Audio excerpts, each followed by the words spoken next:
From New Delhi, you're watching DD India Global. We'll get you top stories from India and the region. I am Tanvi Taneja, and for news from the rest of the world, I'm joined by my colleague in Berlin, Trent Murray. Namaste, Trent. Namaste to you, Tanvi. It is 4 p.m. here in Berlin, 3 p.m. in London and 10 a.m. in Washington, D.C. Coming up in the next 30 minutes, all of the reaction to the election results in Venezuela. We'll have a live report from the ground in Ukraine, plus questions over whether the triathlon event can go ahead at the Paris Olympic Games. We'll tell you why later in the bulletin. But first, the headlines. Quad foreign ministers meet concludes in Tokyo with a pledge to bolster maritime security in the Indo-Pacific region. We are charting a course for a more secure and open Indo-Pacific and Indian Ocean region by bolstering maritime security and domain awareness. Germany says it won't be intimidated as Vladimir Putin warns of stationing long-range missiles in striking distance of the West if Washington deployed similar missiles in Germany. After the sabotage on its high-speed rail network, France struggles with telecom line disruptions as vandals hit lines in parts of the country overnight. And government, opposition both claim win in Venezuela's presidential elections. Official results questioned as Nicolas Maduro wins third term amid opposition claims of irregularity.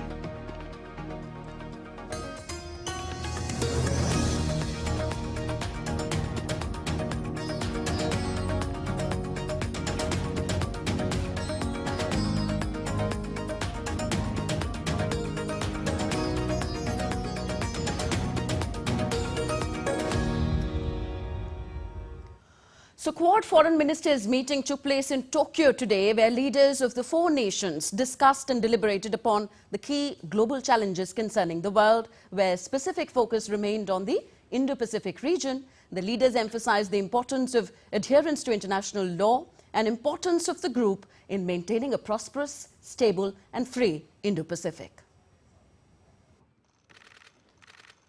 Foreign ministers of India, Australia and Japan and the Secretary of State of the United States of America gathered in Tokyo, Japan for the Foreign Ministers' Meet of Quad nations.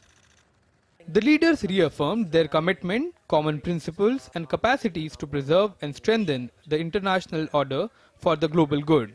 Indian External Affairs Minister Dr. S. Jaishankar highlighted the major global challenges and the need for the Quad to promote a rule-based international order and its ability to ensure that the Indo-Pacific remains free. Major challenge is to ensure global economic growth while also de-risking it. Supply chains are a particular focus for resilience, just as we push for trusted and transparent digital partnerships. In a sense, we are in the midst of a re-globalization. At the same time, it is only our collective endeavors that can proof the international system against disruptions, man-made or natural. Our meeting should send a clear message that the Quad is here to stay, here to do, and here to grow. Amid the rising instances of transgressions and intimidation in South China Sea and the Indo-Pacific region, the US Secretary of State Antony Blinken stressed upon the need to bolster maritime security and domain awareness to ensure a prosperous and stable Indo-Pacific region. We are charting a course for a more secure and open Indo-Pacific and Indian Ocean region by bolstering maritime security and domain awareness. In practical terms, what does this mean? It means strengthening the capacity of partners across the region to know what's happening in their own waters. Meanwhile, the Australian Foreign Minister raised the alarm over long-standing international rules being broken and twisted, calling Quad a central leadership for the stability of the region. We seek to enable choices in a practical sense by bringing together the advantages, the comparative advantages that these nations before you offer, and offering that practical assistance to meet the region's needs. After the meeting, the foreign ministers also called on the Japanese Prime Minister Fumio Kishida, where the ministers briefed him of the key takeaways of their meeting. The Quad Foreign Ministers meet has laid out an agenda for the upcoming Quad Leaders Summit planned to take place in India this year, where the leaders of the four nations will take on the key challenges and opportunities arising in the rapidly changing geopolitical landscape of the Indo-Pacific region. Akshay Dongre, DD India. Talking about India's ties with China, External Affairs Minister Dr. S. Jaishankar termed India's relations with China as not very well and said relations can be better only if China respects the line of actual control and agreements on it. Our relations with China are not doing very well.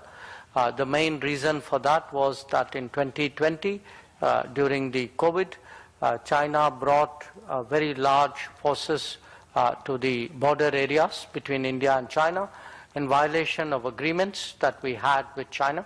The consequences of that, because the issue has not been resolved fully, continue. If you ask me how are your relations with China, I have to tell you they are not good, they are not normal right now. But obviously as a neighbor we hope for a better relationship, but that can only happen if they respect the line of actual control and if they respect agreements which they have signed in the past. U.S. Secretary of State Antony Blinken, addressing the media after the Quad meeting, said U.S. is on a course for a more secure and open Indo-Pacific and Indian Ocean region by bolstering maritime security. We are charting a course for a more secure and open Indo-Pacific and Indian Ocean region. We are helping to accelerate the Indo-Pacific's path to even greater prosperity by harnessing the power of digital and emerging technologies, and again, doing it together. Today we took the first step to launching the AI Engage program, funding opportunities for collaborative research to leverage these technologies, like artificial intelligence. This week, we announced a new cohort of Quad Fellows. We're sponsoring top STEM students, those who have masters or PhDs, to come study in the United States. We're deepening our collaboration on humanitarian assistance and disaster relief. We're working to finalize a response mechanism to make coordination even more effective and immediate to deal with future disasters. U.S. Secretary of Defense Lloyd Austin on Monday met with his Japanese counterpart Minoru Kihara on the sidelines of the U.S.-Japan Security Consultative Committee, which is also known as 2+2. Both the leaders agreed to enhance bilateral defense cooperations to deepen coordination with its allies' forces, as plans for a major revamp of the U.S. military command in Japan was announced by U.S. and Japan on Sunday following the 2+2 meeting. The new command structure would be implemented in parallel with Tokyo's own plans to establish a joint command for its forces by March 2025. Now, amid all this, China has reacted sharply to the joint statements by the United States and Japan. China's foreign ministry said that Quad is falsely accusing China of maritime crimes. During a news briefing in Beijing, Chinese Foreign Ministry spokesperson described the joint statement as irresponsible and a blatant interference in China's internal affairs. The Japan-US joint statement showed a disregard to the facts, distorted the truth, maliciously attacked China's foreign policy, blatantly interfered in China's internal affairs. They maliciously attacked and discredited China on maritime issues and made irresponsible remarks on China's normal military development and national defense policy. China is strongly dissatisfied with the exaggeration of China's threat and the malicious speculation of regional tension. On to Europe now. Ukrainian President Volodymyr Zelensky visited the front line in Kharkiv on Monday as Germany hit out at Vladimir Putin's warning of a Cold War-style missile crisis. My colleague Trent Murray is in Berlin. He gives us more on this, also gives us more on other stories making headlines around the world. Trent, so Germany hitting out at Putin's missile crisis threat here? Yeah, that's right, Tanvi. Authorities here in Berlin have said that they will not be intimidated by Russian President Vladimir Putin's warning of a Cold War-style missile crisis. Now, Vladimir Putin on Sunday warned that if Washington deployed long-range missiles in Germany, then Russia would station similar missiles within striking distance of the West. Earlier, the United States said that they would start deploying long-range missiles here in Germany from 2026 in preparation for a longer-term deployment that will include Tomahawk cruise missiles and developmental hypersonic weapons. Meanwhile, in Ukraine, President Volodymyr Zelensky visited the northeastern Kharkiv region close to the Russian border, where Moscow's forces have been trying to break through. Although Russia's attacks in the eastern Donetsk region remain the main thrust of their offensive, the assault into the Kharkiv region has outstretched Ukraine's outmanned defenders and forced Kyiv to send in reinforcements. Kyiv is now pressing its allies to lift restrictions, preventing it from using Western weapons for strikes deep inside of Russia on targets such as military airfields. Well, for more, let's go live to Ukraine, where our correspondent Megumi Lim is for us this evening. Megumi, can we talk firstly about this town of Volchansk? We know that it was the scene of some very heavy street battles back in May when Russia was trying to launch its offensive. What's the situation there now? Oh yes, first of all, that's right. As you mentioned earlier, President Zelensky is visiting near the city of Volchansk today. Today is the day of Special Operations Forces here, which is why he handed out awards to members of Ukraine's Special Operations Forces. But in terms of fighting that's continuing in and around the city of Volchansk, there are still street battles and fighting taking place. This is where Russian troops poured in May of this year when they mounted a major ground offensive to try to press forward towards the city of Kharkiv, Ukraine's second largest city. And Ukrainian troops were indeed overstretched. They had to send in their best soldiers to defend the city of Volchansk.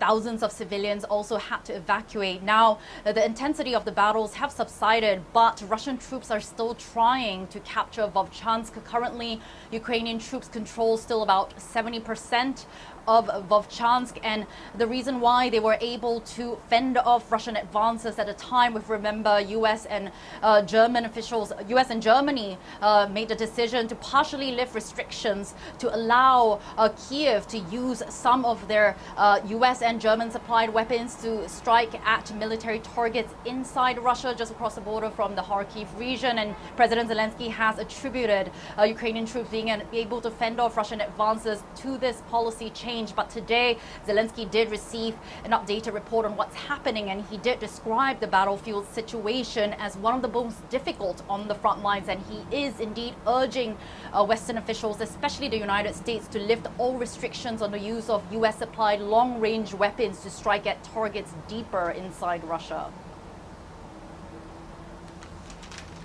And we, of course, know another difficult area for both sides is that contested Donetsk region. What's the latest on the situation there, Megumi?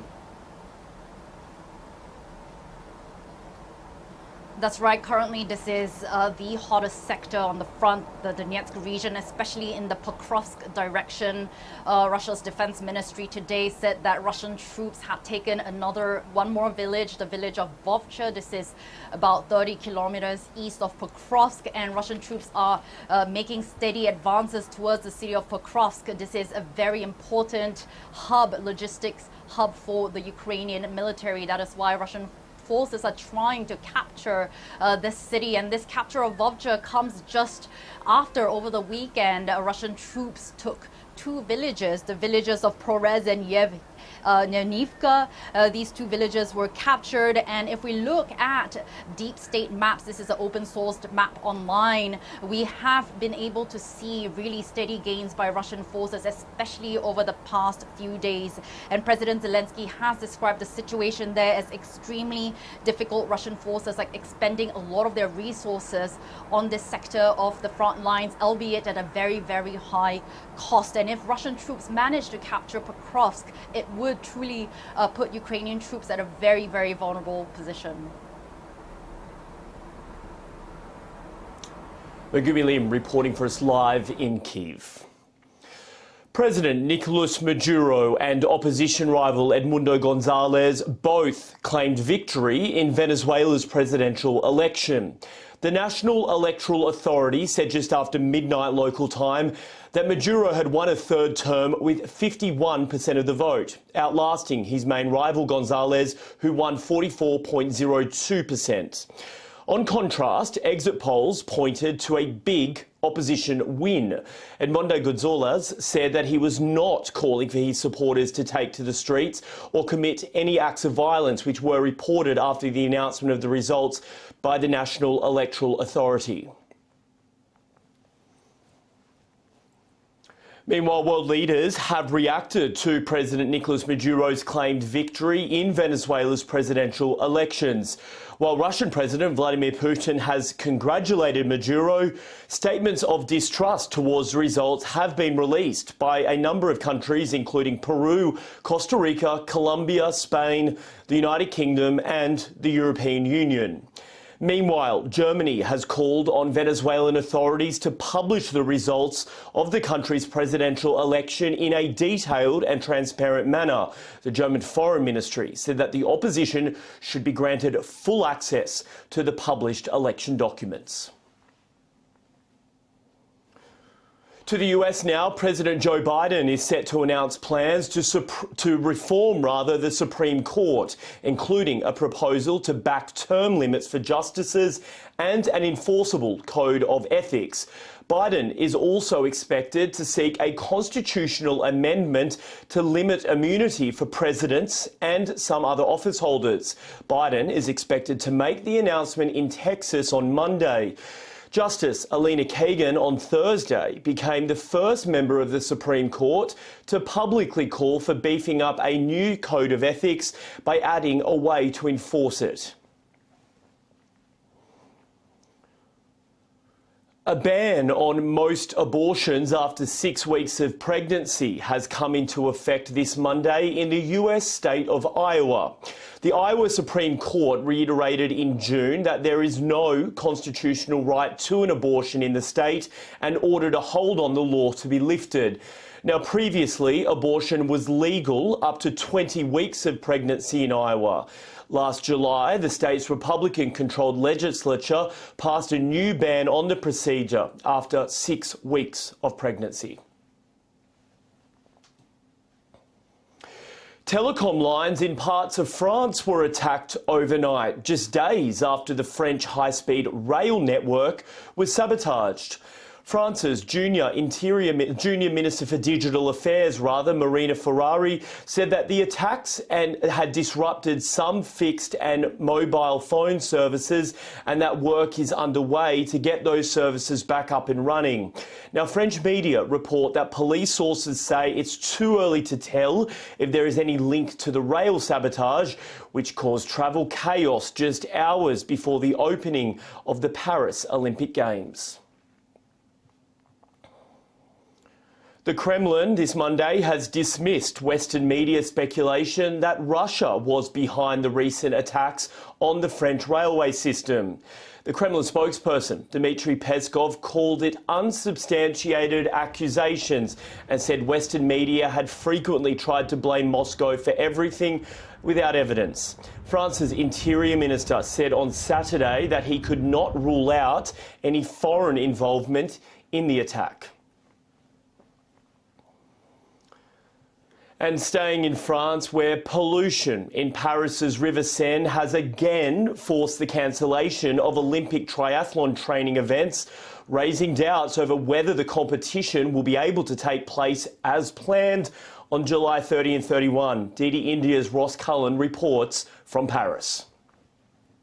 Well, unfortunately for the Paris 2024 organisers, the water quality in the River Seine remains unsafe for competition, despite the fact that they have invested $1.5 billion in a new wastewater and sewage system just further down the river. They have really tried to put in place all sorts of measures to make sure that the water for the open water events due to take place in the river is safe enough for Olympic athletes, and there were some positive results earlier in the month after we have had many months of problems with the river quality. The mayor of Paris took a dip inside the river. The sports minister also went in for a swim, and we did have some more positive results in terms of low bacteria levels. However, 36 hours of rain on Friday for the opening ceremony and also on Saturday have meant that all of that good work has now gone to waste because the water levels in the river, when it comes to the quality, are back high again. We now have high levels of bacteria. We have unsafe levels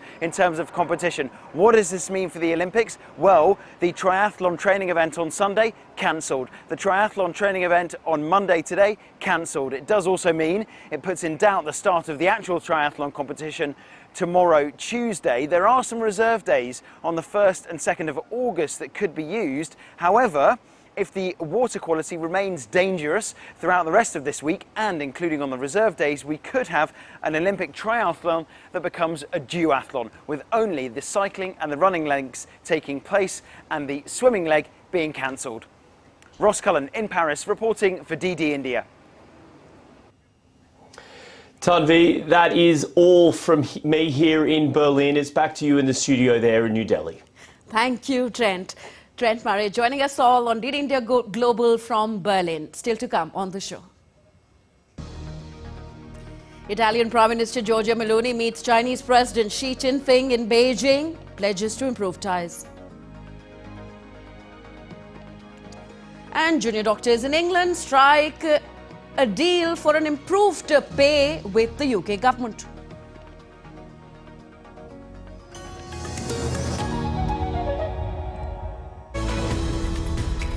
We just don't bring you the news as it unfolds. We get to the heart of the matter. We don't just present facts, we demystify complex social, political and economic events. We break stories that shape the world's present and future because you deserve the truth. I am Tanvi Taneja from New Delhi. I'm Ollie Barrett from London. I'm Nick Harper from Washington, D.C.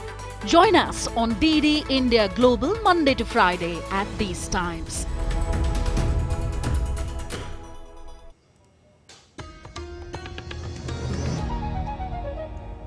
Welcome back. You're watching DD India Global. I'm Tanvi Taneja. Back to Asia now. Iran-backed Hezbollah denied responsibility for the attack on Majd al-Shams on Saturday, which is among the deadliest in Israel since Hamas's October 7th assault. Hezbollah was on high alert and had cleared some key sites in both Lebanon's south and the eastern Bekaa Valley in case of an Israeli retaliation attack.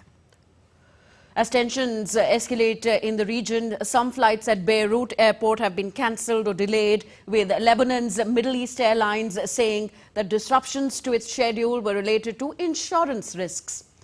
Lufthansa, Turkish, Greek and Ethiopian airlines have also cancelled their flights to Beirut scheduled for Monday. Turkey's President Recep Tayyip Erdogan indicated the possibility of Turkey intervening in Israel akin to its previous actions in Libya and Nagorno-Karabakh region. Erdogan, who has been a fierce critic of Israel's offensive in Gaza, started discussing about it during a speech praising his country's defense industry. However, he did not provide specific details about the nature of the intervention. Erdogan's comments come after he previously called on the Islamic world to take action against Israel. In 2020, Turkey sent military personnel to Libya in support of the United Nations recognized Government of National Accord of Libya. And next we take a look at what else is making news around the world. Italy's Prime Minister Giorgia Meloni met China's President Xi Jinping in Beijing on Monday and called for their two countries to work together. Meloni said she believed Italy could play an important role in China's relations with the European Union amid escalating trade tensions between the two parties. At least 140 people were injured in southern Russia on Monday when a train carrying 800 passengers collided with a truck, derailing 9 carriages. Russia's emergency ministry said fire and rescue workers were carrying out evacuations.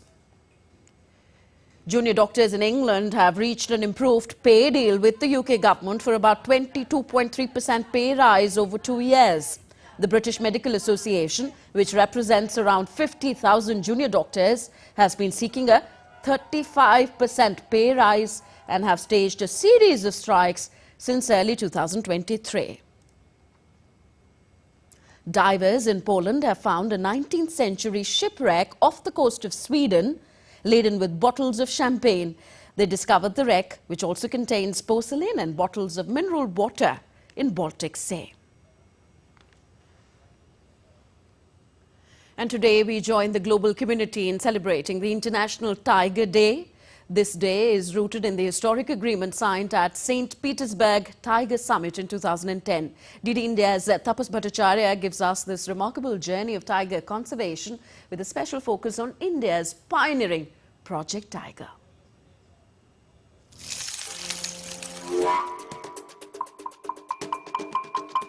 Around the world, July 29th is celebrated as International Tiger Day.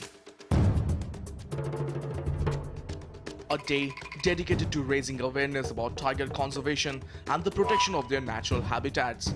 This day serves as a reminder of the various agreements signed by various countries at the St. Petersburg Tiger Summit in Russia in 2010, aiming to highlight the critical decline in the global tiger population.